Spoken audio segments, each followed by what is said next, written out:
Hello everyone. Today I'd like to introduce the new coloring system which you can see right here.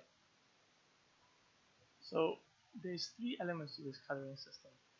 I like to call this the micro, local and macro colors.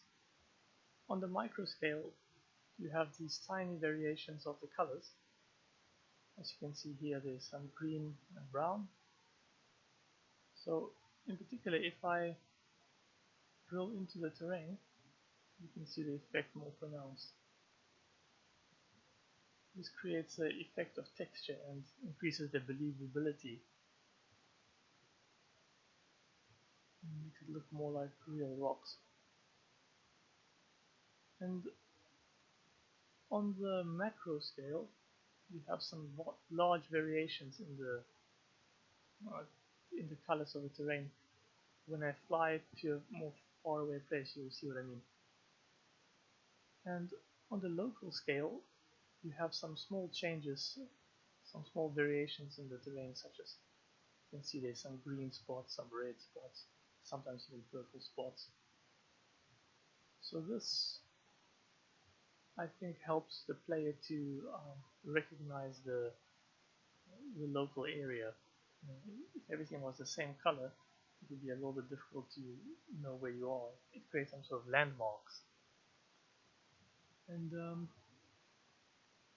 well, let's show the macro variations now. By the way, I also made the terrain height variations more pronounced. I think it will be more fun to hover over something like this and also dodge your opponents.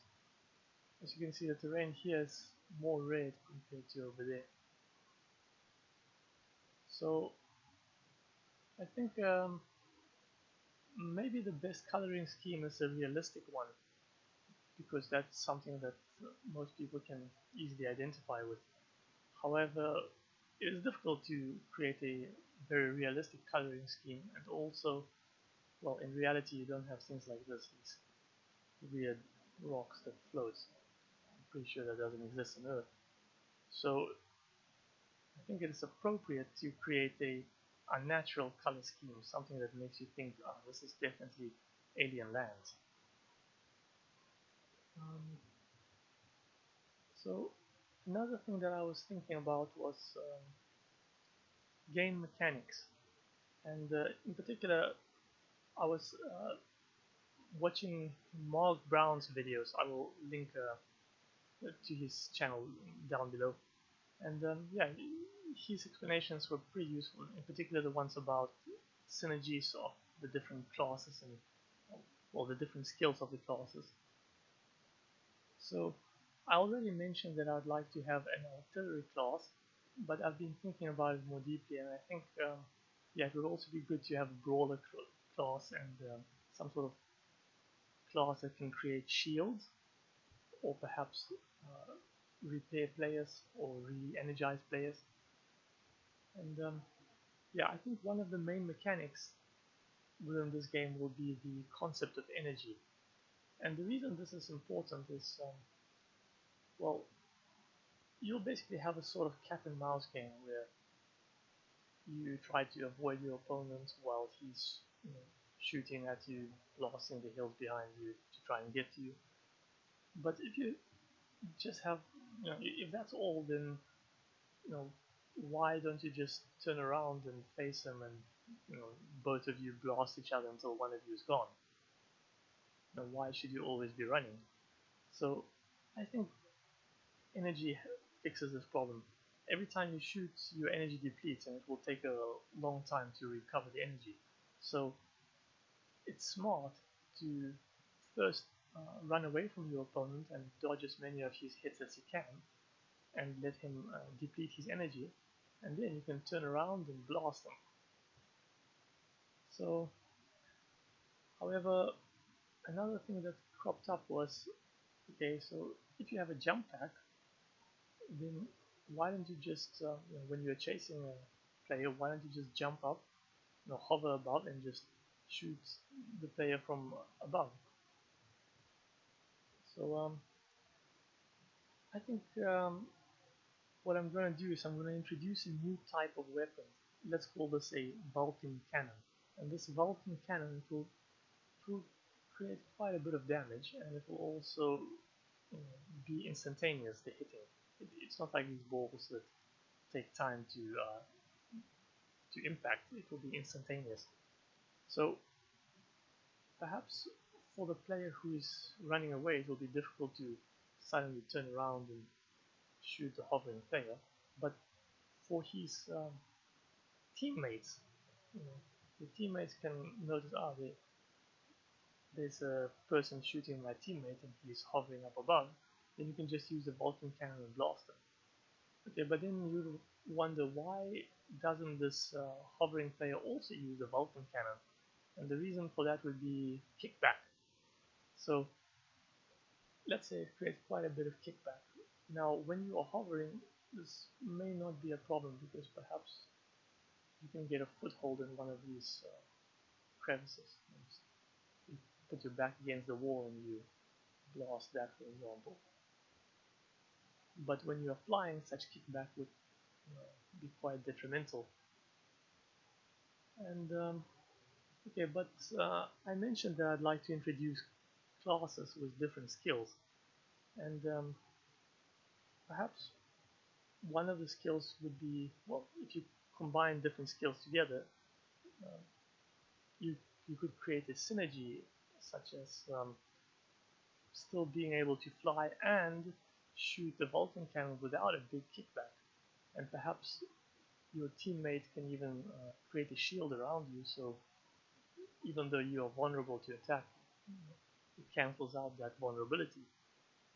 So in that case, it seems like you are quite overpowered. You can just hover and blast everyone below you. However, you would still have a big disadvantage. I think what is important is to make this Vulcan cannon be unable to destroy the terrain. So, and also it would take a lot of energy, and that energy would take a long time to recharge. So what your opponents can do is that they could burrow. They could just dig a hole underground and wait you out. Yeah, and then when the time is appropriate, they just dig their way up and turn this cat-mouse game around. Now, I think this healer class, or this logistics class, if it can create a shield, I think this shield should also prevent the players from moving, or greatly slow down their ability to move. So let's say, for example, let's say this little mountain up here. Let's say you have some guys up here, and they have a guy providing a shield, and a few guys with artillery, and they are raining shells down here. So yeah, they seem quite invulnerable. It's like, they can cause huge devastation down here, but you can't really shoot them up there. However, what you can do is you could burrow underneath them, and then you could destroy the terrain under them. Okay, so that would probably require more work implementation wise, but yeah, something like this. See, you could just burrow underneath them, and whoops, and they will fall. Okay, so yes, and another thing I was looking at, well, I found that indie games fail quite often, and the way in which they fail is basically no one has any interest. It's like the game gets published on early access, and there's literally zero people interested, literally zero buyers. No one joins, no comments, nothing. It's like the game doesn't exist at all. And yeah, that would be quite devastating. But I was, well, I saw some videos by Tim Rusvik, and I think I'll link his channel down below as well. And one thing that he mentioned that resonated with me was that consistency is important. As a indie, you need to be consistent. You need to keep um, you know, marketing your stuff over and over every day, and yeah, maybe it takes a long time to gain attention, but bit by bit, one person at a time, you keep introducing people to your game, and yeah, maybe eventually it snowballs. So anyway, yeah, I think that's what I'm gonna do. So yeah, if you guys are interested in this kind of content, then please subscribe, and I hope to show you guys some more stuff later. Oh, by the way, one thing I didn't mention was, as you can see, I introduced a new effect with these shells. Well, it's not really nice yet, but yeah, basically it shimmers a bit. Anyway, so that's it. Thanks for watching, guys, and bye.